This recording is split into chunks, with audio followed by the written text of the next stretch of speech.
Hi, welcome to the Museum at FIT's FIT Fashion Culture Special Program Series. Tonight, it is our pleasure to have fashion industry leaders Charlotte Cowles, Senior Features Editor of Harper's Bazaar, Becca McCharron, founder of the futuristic fashion line Chromat, stylist Christian Strobel, and photographer Matthew Brooks join us for a discussion of the many ways that collaboration inspires and enriches their work. Tonight's event is organized in collaboration with the School of Graduate Studies and the exhibition The Women of Harper's Bazaar, 1936 to 1958.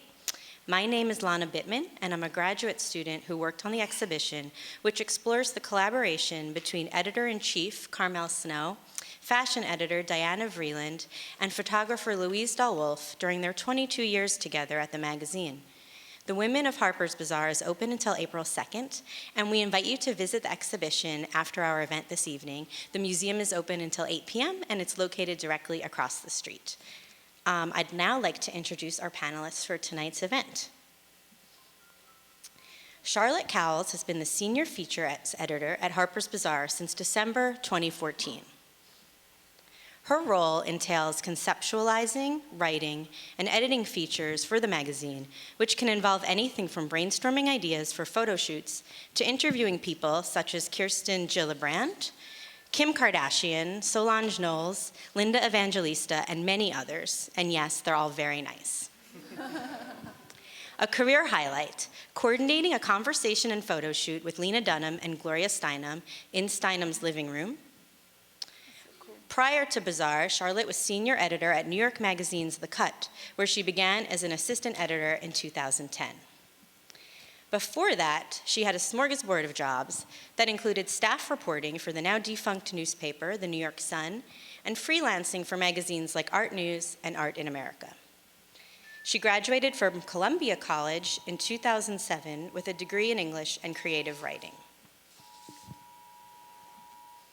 Becca McCharron is the CEO and founder of architectural fashion label Chromat.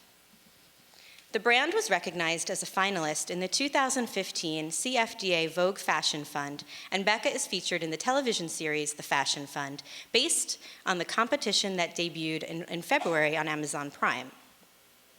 Drawing from founder Becca McCharron's background in architecture and urban design, Chromat focuses on structural experiments for the human body. Each style is an exploration of the intersection of architecture, fashion, and technology through innovative garments that augment and enhance the body's performance. This architectural language is the foundation of each garment, from the simplest bikini to the most complex 3D printed dress.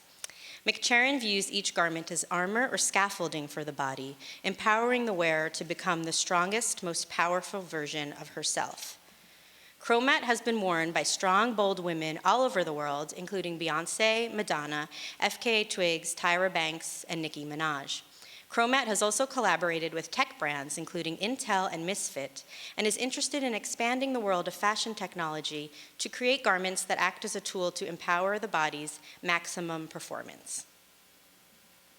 Christian Strobel is a New York-based fashion stylist, creative consultant, and is the founder and lead designer at Strobel New York. Christian was born in upstate New York and now lives and works in New York and Paris. He began his career by assisting fashion's top stylist, Laura Ferrera, while simultaneously launching his own innovative apparel brand, Eventide. Christian's technical design background and his expertise in styling have led him to a variety of consulting projects for cutting-edge fashion companies. He is able to mix a classical approach with modern sensibility. Christian has an eye for refining brand image, brainstorming business strategy, and streamlining the marketing process in addition to styling advertising campaigns. His work appears in magazines including Bullet, Dansk, Dazed and Confused, Details, Flaunt, L'Officiel, Rolling Stone, Wonderland, and V-Man. Self-taught photographer Matthew Brooks was born in England, grew up in South Africa, and now lives between Paris and New York. Matthew's early career as a photographer began in South Africa, but quickly moved to Paris. This was a great influence on his aesthetic as a photographer, as he was fascinated by the effortless simplicity of Parisian style. The combination of French simplicity and his love of nature and authentic imagery became a lasting base to his photography. Matthew's goal as a photographer is to capture the soul of his subject. When he has someone in front of his lens, he likes to work from the inside out rather than from outside in. For this reason, he loves to work with actors or models with a sensitive character, as they can be very generous with their emotions. Clients include Armani, Cartier, David Yurman, Burberry, YSL Beauty, Dior Jewelry, Louis Vuitton, and Tommy Hilfiger. Editorial clients include Vanity Fair, Vogue UK, Interview, V-Man, and GQ Style UK. Matthew also published his first book, Les Danseurs, in 2015, based on the ballet dancers from the Paris Opera. Professor Kyle Farmer will moderate our discussion tonight. Jonathan Kyle Farmer graduated from London's Royal College of Art in 2000. Kyle has designed and illustrated for many of the world's leading fashion labels, and for the past 12 years, he has been teaching thesis fashion design, design communication, and portfolio at BFA and MFA levels internationally. His career includes notable consultancies, fellowships, projects, and professional assignments, including the Alexander McQueen Savage Beauty and Prada Schiaparelli Impossible Conversations exhibitions at the Metropolitan Museum of Art in New York City.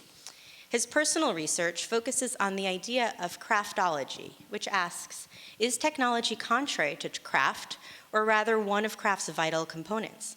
Is technology the tool that evolves fashion, and is craft what embodies the emotions? His paper sculptures, shown during New York Fashion Week and more recently in Singapore, Drawing with Scissors, Designing and Patterning in 5D, addresses the inherited system in which design is typically taught.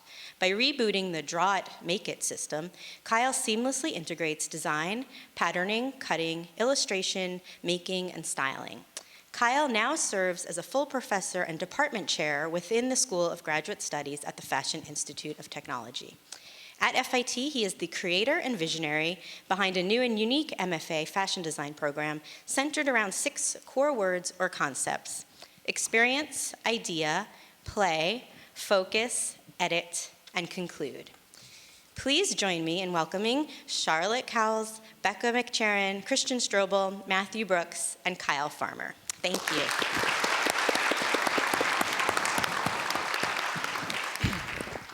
Thank you, Lana, for that wonderful introduction. And indeed, welcome panelists Charlotte, Becca, Christine, and Matthew. So collaboration in fashion. Collaboration has become a very trendy word. It has been for quite some time. So I just wanted to start out with asking you, what does the word collaborate mean to you individually? Maybe we can just answer down the line to start with. So would you like to start? Sure. Is this here? Is this working? No. Sit down, Lana. Hello? Here we go. That was collaboration. Spot on. I would say collaboration means mostly communication. I think it means that you're having a conversation about the work that you're doing, in which more than one person takes part, and it means really thinking and having a conversation about everything that you're doing, so that you're listening to other people's input and allowing it to affect the outcome. Yep. I would say and also thank you guys so much for having me here. It's an honor.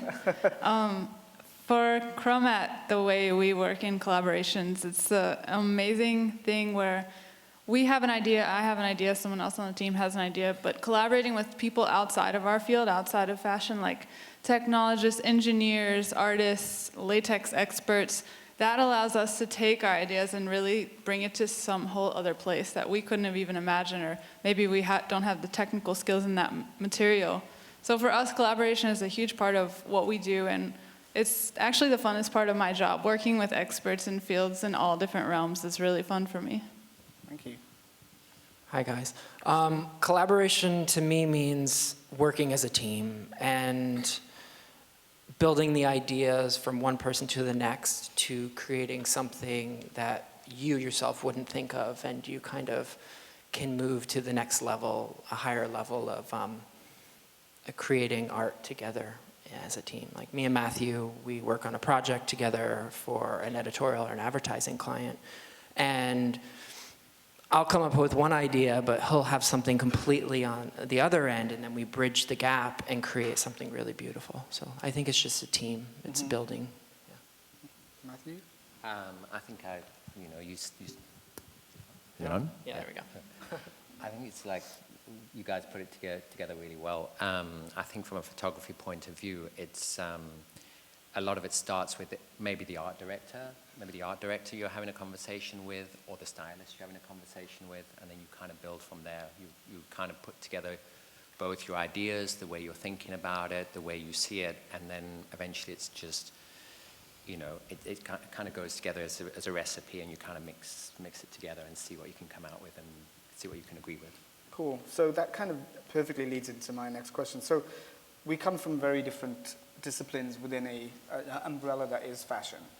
And obviously there's different types of collaboration that happens within those things. So my question is, do you typically work in a way that you have an idea and therefore seek out someone to collaborate with? Or there's probably multiple answers to these questions, or do you, stumble upon these possibilities and have the ability to see something special in it and able to focus on it? And again, it's going to be a different answer for each of you, but do you seek out someone to give you the things that you think that you need to collaborate?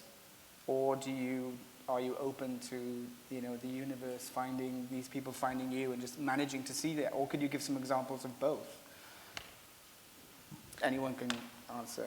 I can, excuse me, I can start.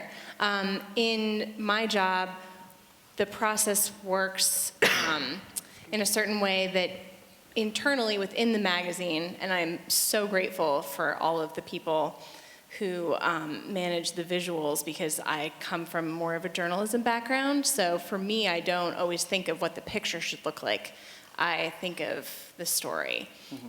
So if I have an idea for a story that other people also agree is a good idea, then I will go to our art department and talk to them about ideas that they might have for illustrating it, and together we'll come up with a concept for what that story will actually look like on the page. For me, that's almost the hardest part, because I'm not always the most visual person. The idea of what it will actually look like when you open up the magazine. Then from there, once we sort of figure out who it's going to involve and what we want it to look like, we will approach, if we're doing a profile of somebody, we will approach that person. And often what we want them to do is far more outrageous than what they will ever agree to do.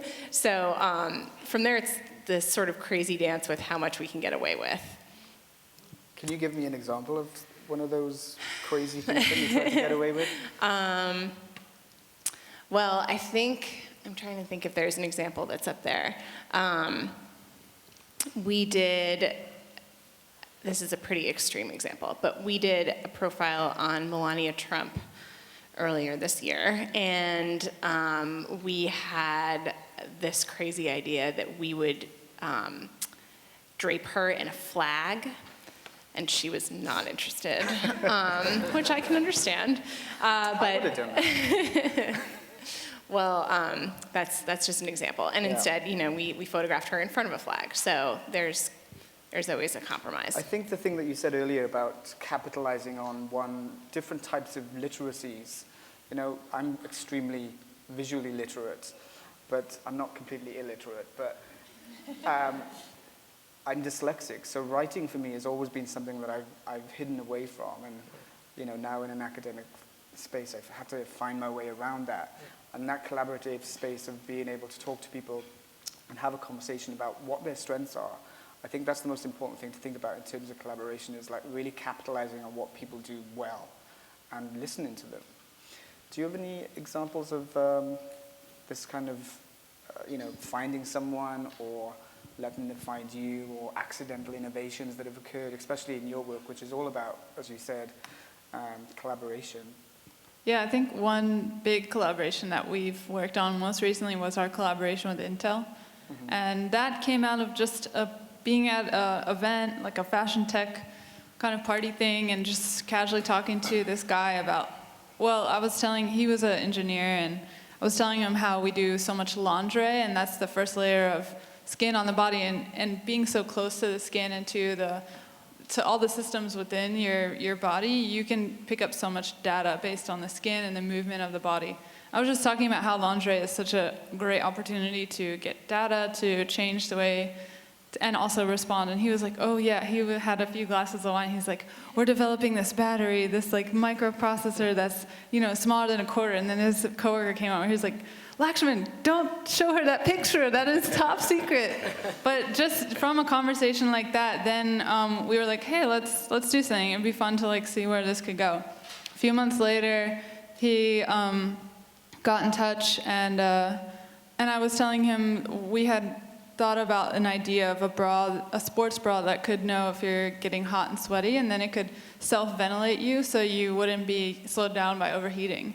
And so we wanted to make this prototype for a bra that could be working with you and kind of enabling you to achieve max performance. And I had no idea from a mechanical engineering, from an electrical engineering, how that could operate. I had absolutely nothing to contribute. I was just like, I want this to work. I feel like you guys could make this happen. And their engineering team they worked with a shape memory alloy, nitinol, and made kind of sensor bars within our garments. So we kind of sketched it out, put things like placed on sketches where we wanted it to go, and then kind of handed it off to the engineers to figure out the rest. And that was amazing.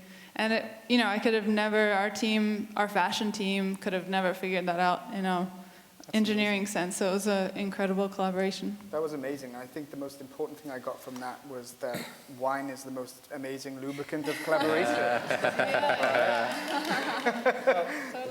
I think it goes to show that the universe does have a way of bringing things in. Absolutely. And sometimes you want to control everything, but you can't, and you have to let things move the way they do.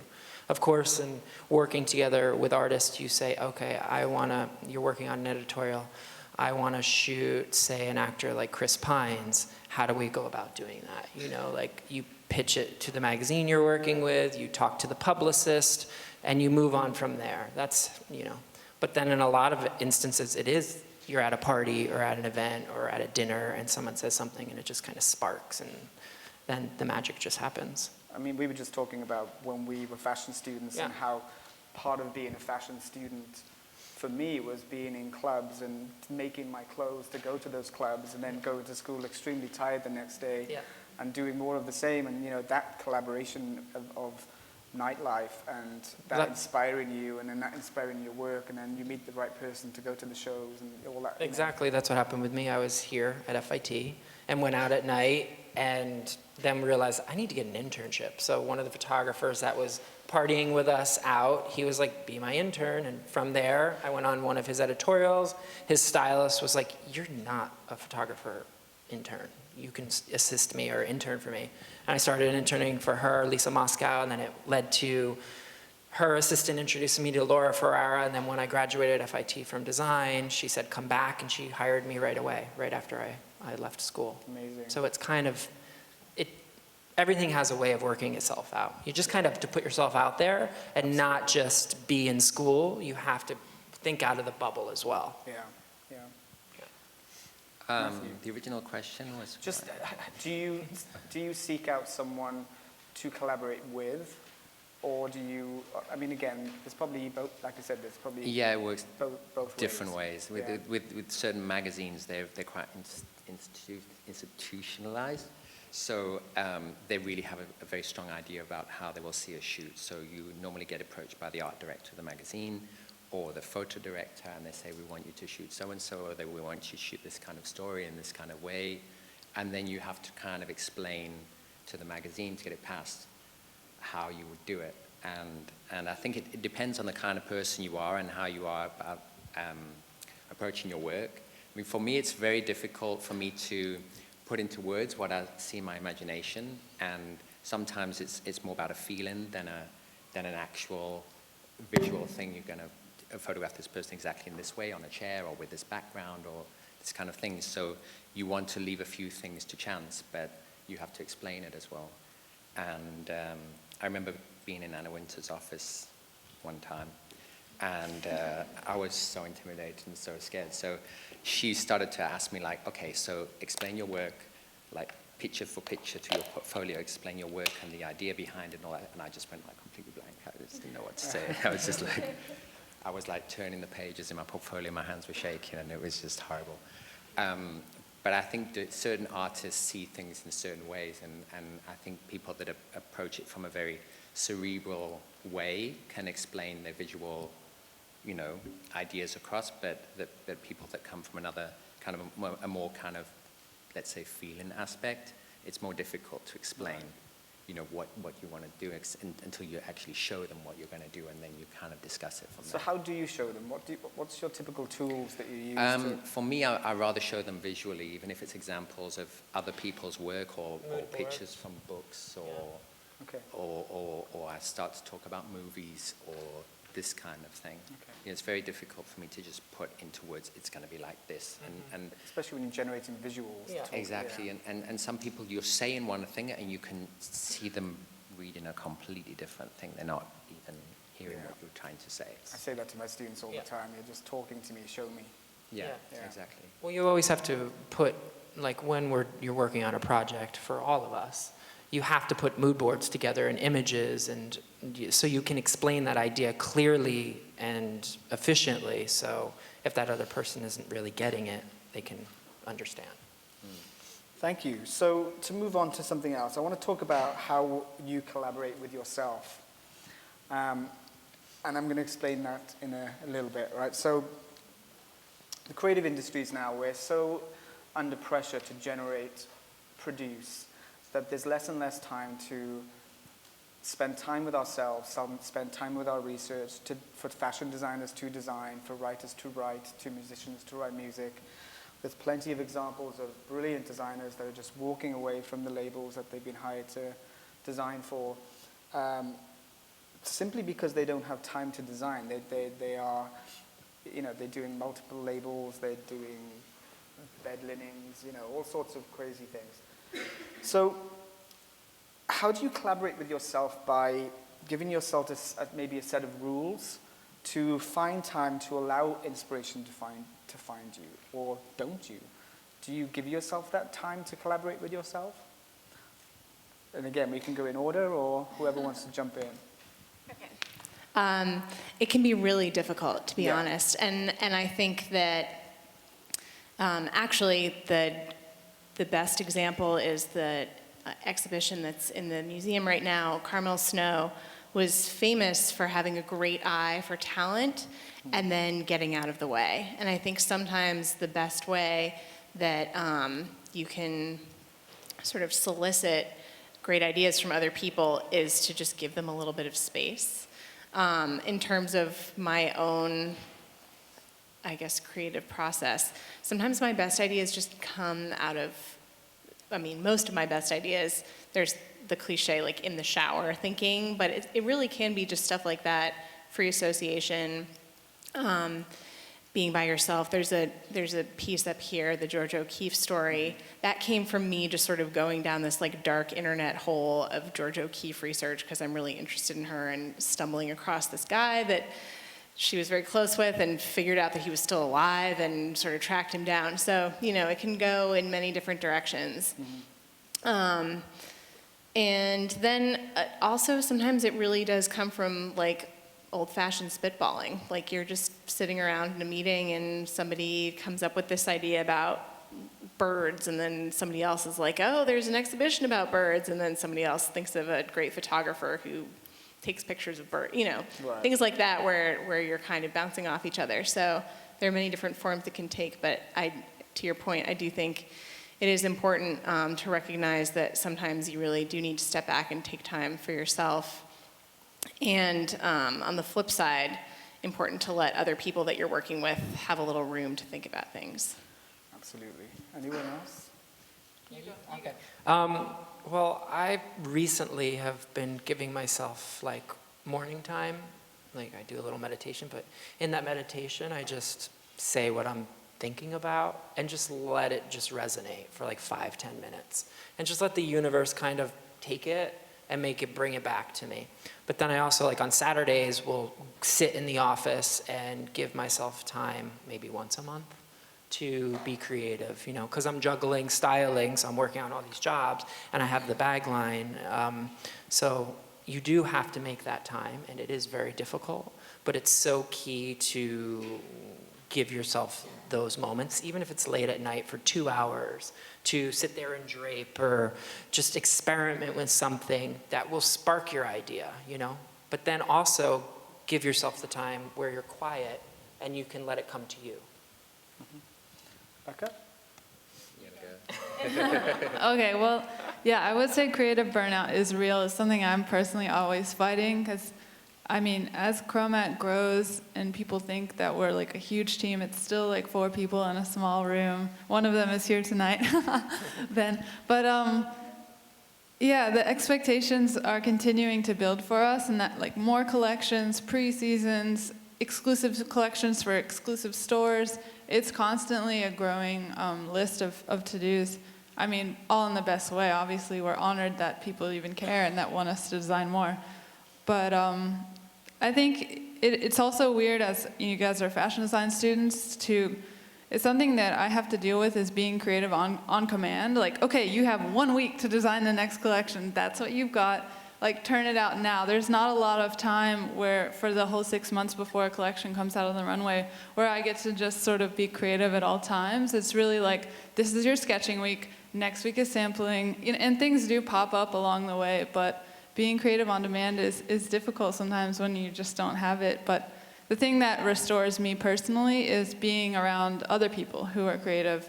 When I'm not at work, like on weekends or nights where I can just be around other people's creativity, like DJs, musicians, you know, writers, and just see what other people are doing, that's a huge source of renewal for me in different fields, just seeing, you know, a song or anything that inspires me. Okay, thank you.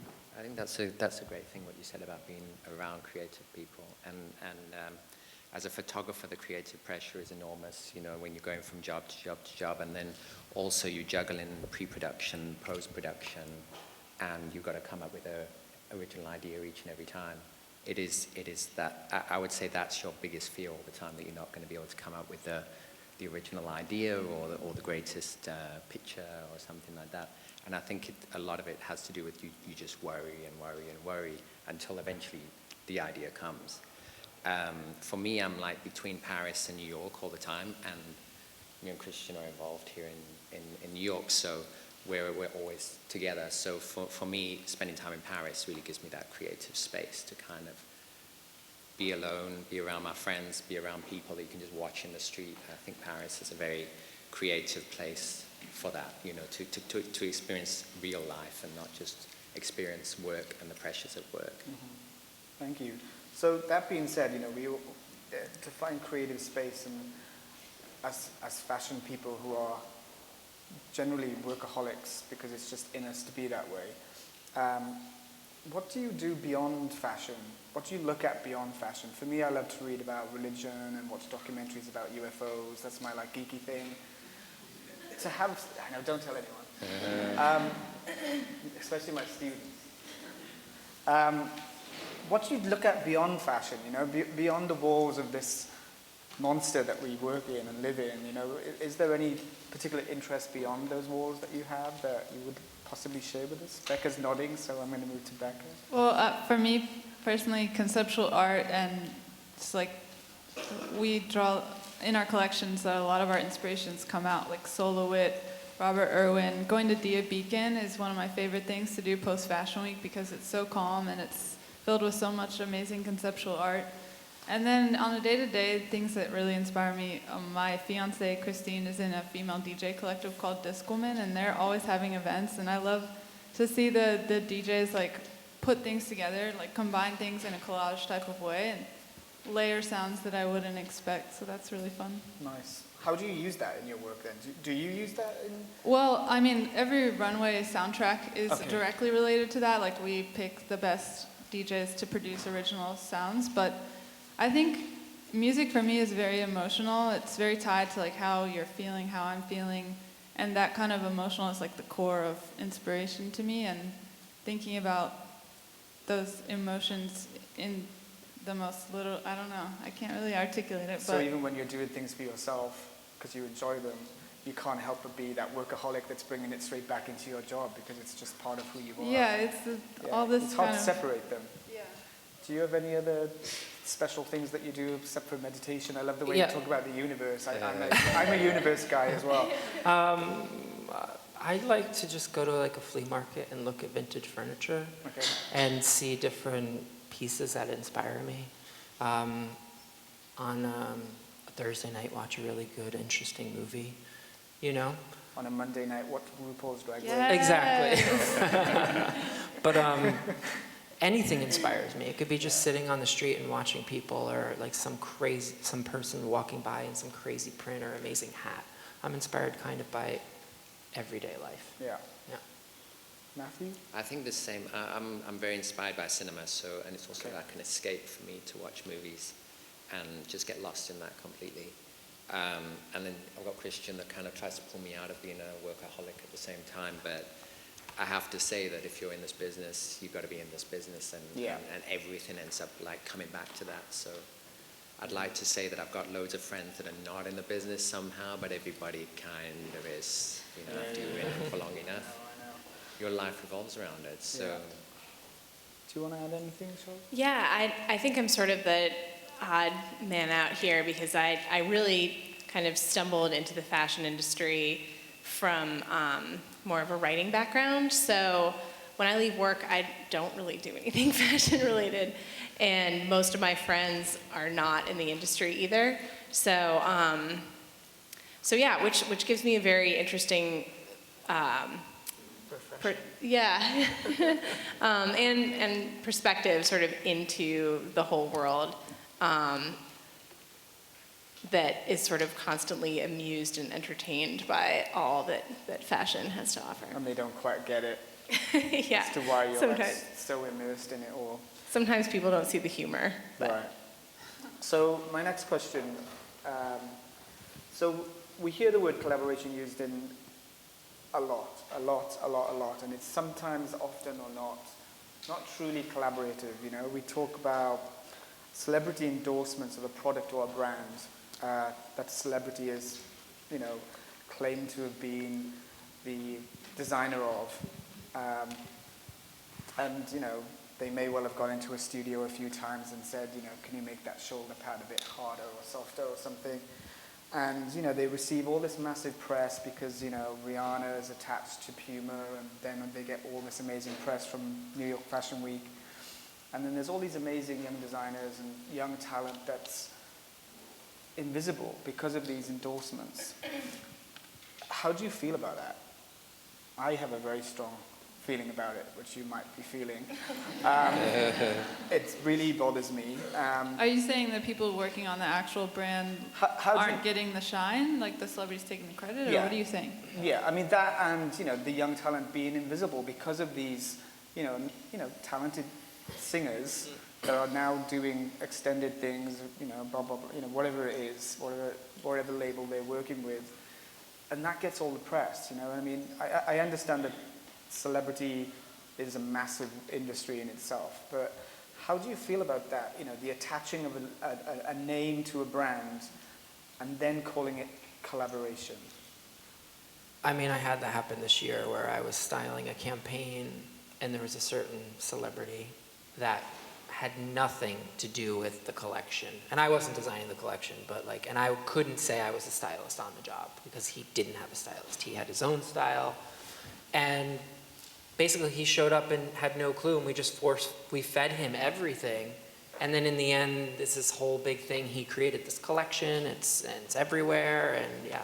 I mean, it's not cool, but it's the way these big businesses roll, What do you think that could be done about that? I don't know if there's much, because it's a beast, and celebrity and endorsements are so powerful these days that I don't know how there can be a backlash. I mean, it's interesting for a brand like you because you really have your true vision and you've worked with artists and you still get the I can't think of the word, the notice, like they know it's The you. notoriety. You know, like if Beyonce's wearing it, they know Chromat, you know, like there's a distinction. So maybe you can answer that and how we could change it. I don't know. I think taking credit for work is something I feel really uncomfortable about sometimes because we were like Chromat was just featured in the CFDA Vogue Fashion Fund, and they really focused on me, like Right. me being the brand, me being the designer, me being. But I know that it's really not just me. It's me. It's Ben doing the marketing. It's Elise doing the pattern making. It's Catherine doing the production. But the cameras never really focused on them, and like as many times as I could bring them up, they weren't like, you know, they do have cameos and like they have like lines, but it was all about they chose 10 designers and those were the faces they wanted to feature, and so it's very weird and it's uncomfortable to be the only one representing a huge group. Yeah. One of my favorite moments in fashion was not when Galliano left Dior, but what happened to that first show after he left. And all of the atelier came out in their white coats at the end. And rather than just one person being the face of a label, it was an entire team recognized. And I'm all about that, you know, and that's why I bring this up. I think when someone wears your things and you get, you know, Chromat gets recognition for it being on Beyonce, that's great, of course, you know. But I think it's more about, like your description just now, about how somebody comes in, doesn't know what they're doing, and then all of a sudden it's got more press than God because of it. That's something that I really have a strong passion about. And But do you feel like people who are like taking jobs at Puma or taking jobs on Rihanna's, I don't know, tour, they know what they're, like they know that Rihanna's going to be the name, they don't expect. I think it's different when you... But they're also getting paid, and then in 2 years they can be like, I did Rihanna's world tour. I think it's different when you're someone that is... oh, she's asking me questions. There's also already something online about me and Rihanna, so this is really interesting. You've got one of those as well. I think it's a different thing when someone signs up for a job for a label that they know they're working for Rihanna on a tour. I'm talking about when someone like, not her, someone else, they're going to be chasing me down, I swear. When someone else, whoever it might be, let's say Lindsay Lohan, right? You know, someone goes into a brand that doesn't have an ounce of design in their system, and they just need the name to sell the stuff. That's the bit I have a problem with, yeah. So I understand all the other stuff, but I think we should move on before I get the police in. Well, definitely there's that thing of global Can I add brand. one thing? Yes, go. Yeah, from a magazine perspective, a celebrity being attached to something can also sometimes add opportunity. Sometimes because a celebrity has signed on to do press for, you know, when celebrities do get signed on, they often, you know, their contract comes with press obligations, and they will do, you know, 2 magazine features and like 1 online feature, Right. and that's like written in and they sign it. And so for us, it gives them, it gives us an opportunity to do something with them when they wouldn't otherwise be interested in doing it, and then it also, you know, provides press for the label, and that's sort of how that machine works, for better or for worse. But that being said, I do think that a lot of those celebrities also do make an effort, a number of people, Beyonce being one of them, they have people working for them, or they themselves really are paying attention to smaller artists, and they know the power of the press, and they know the power that comes from them wearing something by someone relatively unknown, and a lot of celebrities will make the effort to do that, and I respect that. And actually, it can be a Rihanna's good one thing. of them. Yeah, she is. She's worn many of my previous students' work, so shout out to Rihanna. But I think there's definitely something to be said about global branding right now. It's got so powerful and it's controlling the business so much. And I think the 2 big powers in the business right now are celebrity and global branding. So it's, I think it's natural the 2 are going to find each other. But I think the worst thing about global branding is that the new designers are really suffering because of it. And I know in the magazine industry and people that I know that work in the fashion industry, they've been put under so much pressure by these big brands to only show their work in the magazines or only show their work, you know, in their publications. So the new designers are not being seen anymore.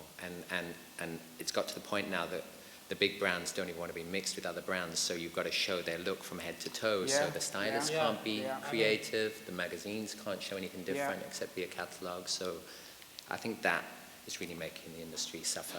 Do you know what? I hadn't even thought about that. That's fascinating. Yeah, the fact that they won't mix things in an editorial shoot or choose. No. You get a list. I get a list. Like if I'm working for Vogue, it's like you have 6 designers you can work with, and that's it. You know? A lot Yeah. of that comes from advertising Well, yeah, too. it is advertising. It's not the magazine. It's the Yeah, but it's the advertising pressure- saying we it's the need this, pressure this, from and I that. think it's really Global good to have your brands. voice here, actually, because Yeah. we'd be sitting here saying, so thank you for grounding us. Yeah. I am on your side. Yeah, no, I totally. I mean, but it's the world has changed. No, but there is something to be said about that, because new designers are not getting seen in magazines, maybe online, which is But they great, have to start their own magazines. They can't rely Well, on that's the thing, Vogue. but as soon Well, as they that's- get more established, as soon as those magazines get more advertisers, their goal is to make money, so they'll get the advertisers, and once they're big enough, all that pressure comes with the advertisers, so they're always forced It's into the that same box system again. for a fashion designer, though, Yeah. right? You know, they start off with the creative brand, and then the buyers come in and tell them to do it in black, and suddenly it's a different line. So, I mean, it's the same. We're all suffering the same system. Yeah, it's true. And something needs to change, and let's hope that. But you're somehow right. it You have to happens. create your own platform to speak out with what you're doing. It's true. So let's shift gears a little bit, because I know we're coming close to the end. So collaboration, as we know, is not a new thing. You know, it's a new buzzword, or a recently modernized buzzword. But, you know, we've had some amazing examples of historical collaboration. Dali and Schiaparelli, Saint Laurent and Avedon, McQueen, Nick Knight, Hussein Chalayan, and, you know, very much in your vein with B Consultants, the architectural engineer firm in London, and also models and the designer, you know, Givenchy and Audrey Hepburn, McQueen, Isabella Blow, Kate Moss. I love McQueen, that's why I talk about him all the time. Gaultier and Madonna, right? I found that one this morning. I thought, let's put that in there for a bit of a laugh. Do you have any favorite sort of historical collaborations that you sort of look at and sort of, you know, smile all the time? Because I've got certain ones with McQueen that I go to all the time just because I'm like, I need something just to lift me up again. Yeah.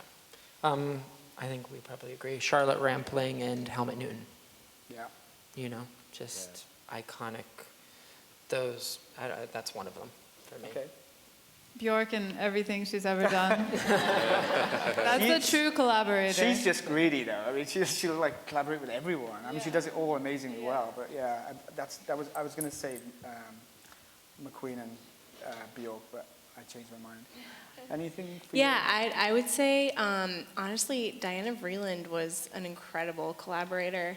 And I've obviously gotten to know a lot of her work very well, Yeah. working at Bazaar, but also because she was really pragmatic. And at the end of the day, sometimes when you're working with people, you just have to get it done. You know, you have a deadline, and she really knew how to kind of hold something together with spit and glue and make it work. And I think there's a lot to be said for that. I think also Resourcefulness. Diana Freeland and Alexei Brodovich were amazing people to, Yeah. you know, the photographers that they worked with and they inspired really brought, you know, Yeah. it seemed to be amazing how they brought the best out in each other. Amazing. So I'm going to end on this question, and we'll open up for Q&A. So I'm an educator, and, you know, we're in an education space here, you know, FIT. And I believe one of the first real collaborations that we have is with our professors, our student-professor relationships. I had amazing teachers that, you know, even now I still think about some of the things they said to me that sort of, you know, impacted me in a way that at the time I didn't realize, but now years later I go, oh my God, that was amazing. Do you have any like stories that you might be able to share with us about somebody, a mentor or a teacher? I hope so. That you know, did something for you that you call on sometimes. Becca, yeah. I had a professor at the University of Virginia School of Architecture who kind of spawned my whole obsession with scaffolding, and I would say that's the beginning of Chromat. And that was, yeah, I mean, she lives with her partner, a woman who, the whole side of they're both architects, and the whole side of their house is glass, and they have this operable scaffolding. The scaffolding stays, but they have operable shade cloth from like farming. You use shade cloth on your farm.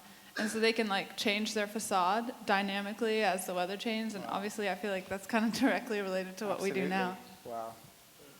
But she invited us all out and like had dinner with the class. And so we were able to see her work and her vision come to life. And Amazing. that was like, first time I was like, wow, these people, like they have ideas and then they make them happen. And Wow.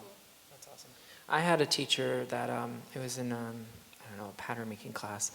And she wasn't in my class, but we all had our projects, and I did a really shoddy sewing job on the shift dress, but I made this really intricate leather, like fringe shoulder piece with belts and everything, and my teacher was like, that's awful, you did such a bad job. And then my other teacher was like, don't listen to her, you're really talented, you're better than all of these people, so don't ever listen to it.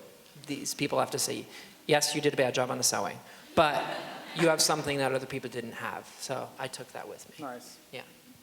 I had an amazing person that I met in Paris, Serge Girardi. He's the fashion director of Numero Homme. And he'd worked like maybe for 25 years in the business, as fashion director of Numero Homme, and also at Vogue Homme. And he'd always worked in menswear, and he'd worked with the best photographers in the world. And I kind of met him by chance, and I had just a book of Polaroids, and he looked at the Polaroids and he gave me a chance, and I started to work with him. Amazing. And he started to mentor me, and he was a really, really tough teacher. He never complimented me, he just told me everything that was wrong, and come back, do it again, print it again. The best ones. And you know, I learned enormously from him. He told me everything that I know, and how to shoot fashion. I had the same teacher, sorry, I'll let you. I had the same teacher who, for 3 years on my first degree, every day he told me that you are not going to be a fashion designer, you are not going to be a fashion designer, you're terrible, like every day, and I was like, what? I am. And 2 years later, he came to my graduate show at the Royal College of Art, and he came up to me and he said, you're one of the best designers I've ever met. He goes, I just needed to push you. And I just burst into tears, you know. So It's like that movie. Yeah. was there a movie? on that? I really relate to Or that Tuesdays movie with too. Morrie or something? The one about the drummer. It's about the drummer. Yeah. Oh, yes, yes, I yes. mean, that also totally reminded me of my Yeah, mentor. Charlotte, sorry. I didn't go to school for fashion, so I can't answer this in quite the same way, but I had an editor right when I was starting out who, I worked at a newspaper, and I was an intern at the time, and she called me on a Sunday, and she said, if you can turn this story around in 2 hours, then it'll be on the front page tomorrow. And it was a tiny, tiny little newspaper, so it wasn't a huge deal that it was on the front page, and maybe like 30 people read it. But I did that, and she said, if you can turn in clean copy on time, you will always do well. And I have taken that That's with me. amazing. And I think especially when you work, you know, as I've moved up in a creative industry, a lot of people sort of take stock in like the messiness of creativity, which I believe is part of the process. But at the end of the day, you can't fall to pieces. You have to gather it back up, and you have to produce something. And they can't all be diamonds, but like it really, you know, allow yourself to get weird, but at the end of the day, get it together. Thank you so much. This is absolutely inspiring. So, do we have some questions from the audience? Thank you very much. Okay, so the first question is, I'm guessing for you, Charlotte. Any advice for an inspiring designer and editor? Any advice? Oh, for an aspiring. Oh, yeah. Yeah, Aspire okay, says okay. inspiring. There you go. For an aspiring designer, I would say if you're in this room, you're already doing the right thing. There are obviously amazing teachers here and incredible, incredible resources. Good question. And you're in New York City, which is the fashion capital of the world, in my opinion. Paris, obviously, London. can hold its own. London, fine. So I think you're already doing the right thing. As an editor, it's really, and this probably applies to design as well, you've just got to keep getting your stuff out there. And it's a hustle. Like, it's not easy work. Right. And everybody loves to hear these stories about getting discovered, and, you know, someone swoops down and is like, oh, you're so talented, I'm going to give you a collection at Barney's right away. And that, you know, that takes a lot of work. Yeah. And it never gets easier. Okay, so this next question is a funny one. How do you work with people you collaborate with but annoy you and do not have the same work pattern as you? So I'm guessing they're the same schedule. So how do you work with people that annoy you in collaboration? Shall I? What was that? Because if you work in the fashion business, most people will annoy you anyway. So Yeah. you have to figure out how You to. develop a thick skin, right? And Yeah, you for find a sure. way And there's a around lot it. of egos that you have to.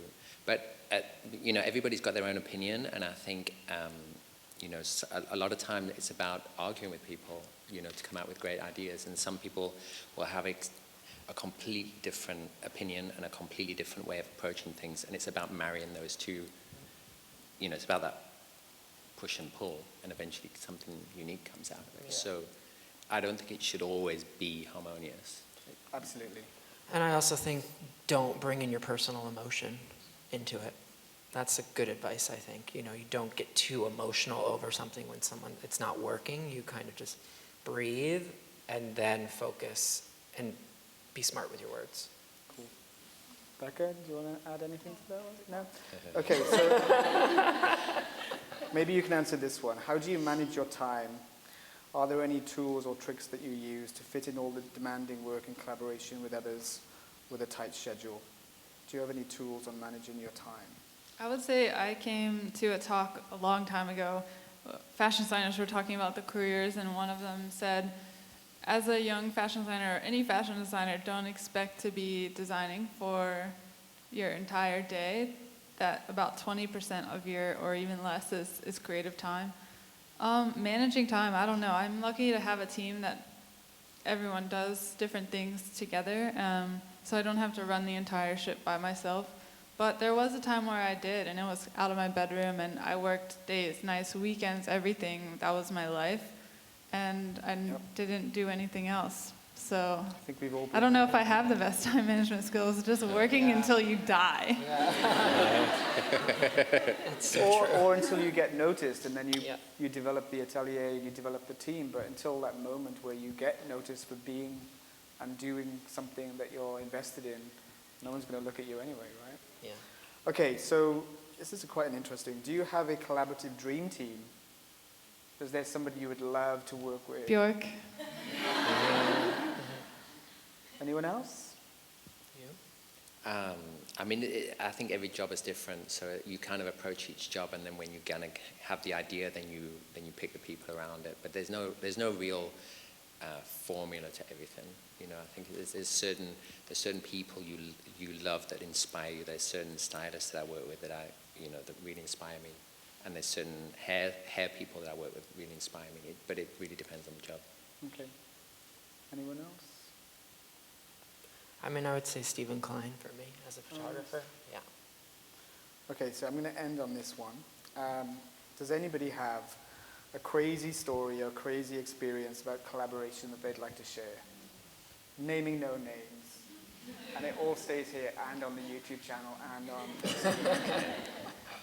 any crazy stories that you might want to share about an interesting collaboration that went horribly wrong, or... I've got one, but then I can't mention any names, right? That's fine.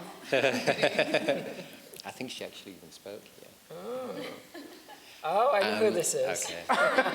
It's a certain celebrity, and it was recent actually, and I think after all these years of being in the business, I thought I could kind of handle most people, especially icy people, kill them with kindness, or ask them questions and just hopefully they're going to crack. But this one she was uncrackable, and she wouldn't even talk to me directly. She would only speak to her assistant and ask her assistant to tell me what she was saying.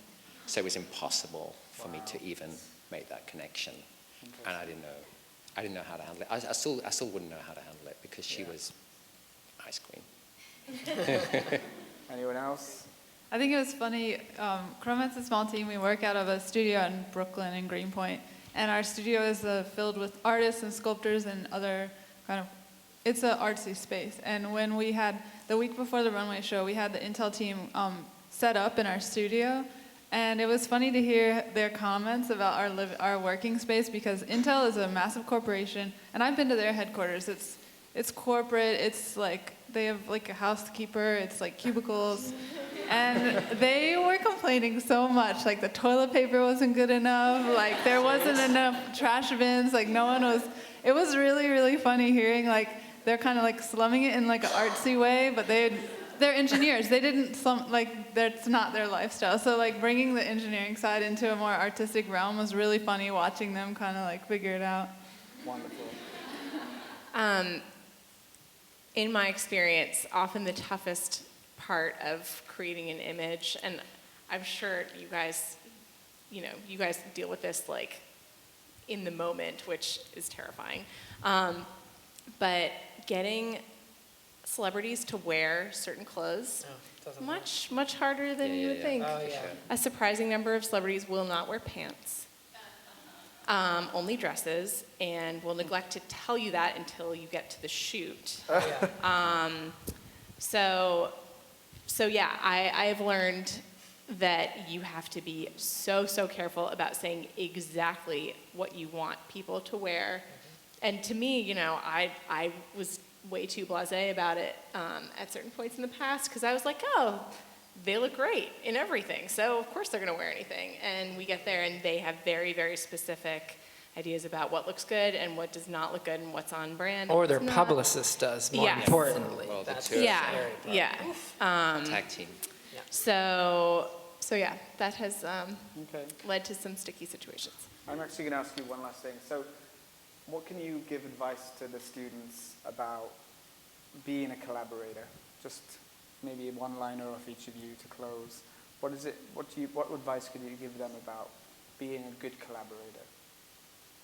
I would say just expose yourself to fields that are not your own and just do things that are not in a fashion track. Go outside of that. Don't even work in fashion. Go join the Peace Corps. Do something completely different and come up with new ideas and meet new people in that way. Wonderful. I would say never stop asking questions. Just don't be afraid to sound stupid. Just ask, no matter where you are and Yeah. who you're with. I agree. I would say when you're collaborating, listen to the other people and then say what you want. Yeah, I would definitely say talking is the best route. But I just wanted to say one more thing about anybody that's an artist out there and any designer out there is if you've got something really to say, there's a lot of people that are not going to agree with you. And I think the people that really stand out are the people that don't go, the way that people are expecting. And I think the surprise is that's where Be the real different. artists come. Yeah. So I think to try to just imagine that you're always going to get approval from everybody, don't even worry about that. Just go with what you believe in. I was told many times I would never be a photographer, and it's just you have to have an original voice. And proving people wrong is the best revenge, right? For sure. Thank you so much for your time, guys. And thank you.